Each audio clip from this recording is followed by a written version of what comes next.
So one time, every day, Jashoda sends gifts to Radhika.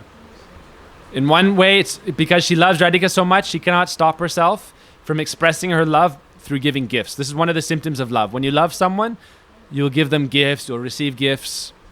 So every day, Jashoda gives priceless gems, jewels, an outfit, cloth, and ornaments for Radhika. And every day, Abhimanyu comes to Nanda Bhavan to collect it. So he comes to Nanda Bhavan, they feed him sweets, they feed him a lot of milk, rabari, kheer, halwa, puri, gulab jamun. So they feed Abhimanyu very nicely. He's like a big bull. So they feed him, and then they give him a big treasure chest.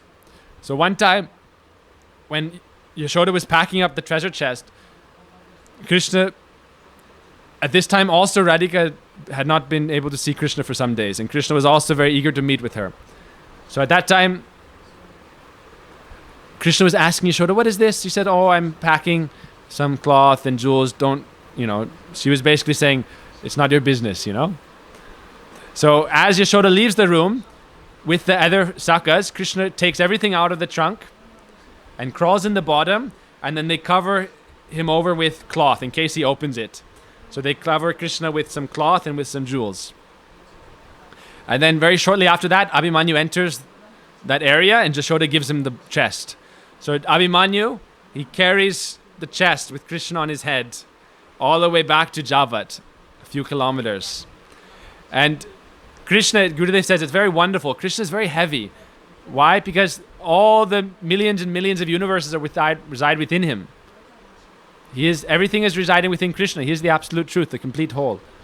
And yet, even though he's carrying this, he's feeling very blissful, because if someone is holding Krishna, then Krishna is the form of Ananda, bliss. He is Rasamrita Sindhu. He is the form of nectar. So Abhimanyu is very happily going along, and he feels very light, and he's just very quickly going along to Javat.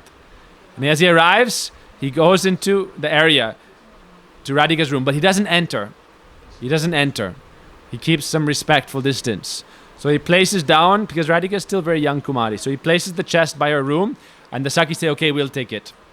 So the Sakis, Abhimanyu goes in his way, Jatila is busy otherwise, and the Sakis bring the treasure chest into the room. And in the meantime, Radhika is absorbed in lamentation that, when will I be able to see Krishna? So at that time, the Sakis open the treasure chest, saying, what will we get today? What did Yashoda send you today? And as immediately as they take out the first layer of cloth, Krishna springs up. And at that time, everyone begins to laugh. But then, Lita, Vishaka, and the gopis begin to scold Krishna. Hey, naughty Krishna, why are you here? Why are you coming to disturb us? This opposite mood again comes. And they begin to chastise Krishna. But Krishna is in a very funny mood also, so he begins to argue and debate with them also. And in the meantime, Gurudev describes that Hasyaras, this mood of laughter and humor, floods into the room in Javat, and they all begin to laugh. And hearing this laughter, Jatila becomes suspicious, and so she starts coming to the room, and they can hear her walking close, and they become fearful. So immediately Krishna hides, and Jatila enters the room, and all the gopis act as if nothing is going on, Why are you laughing? What's it to you? Why we are laughing, what will you understand? You're an old lady, you can't understand our jokes. And then again she leaves. So in this way, Radhika and Krishna are able to meet. So these are some of the pastimes in Javat. Vanchikaupa, Tribhasya, Kripasinubhya, Pritanang Pavanebhyo, Vaishnavebhyo, Namo Namaha.